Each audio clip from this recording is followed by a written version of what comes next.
ಇಲ್ಲ ತಾಯಿ ಸೀತಾಮಾಯಿ, ನೀನೇ ನನ್ನ ಪ್ರೀತಿ ಮಾಡೋದು.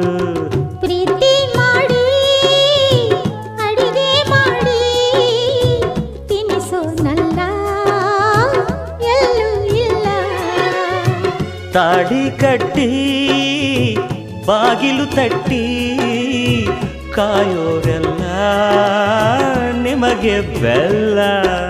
ಕೋಪದ ನಡುವೆ ಹಾಡುವುದೇ ಅಂತಃಪುರ ಗೀತೆ, ವಿರಹದ ನಡುವೆ ಪತಿ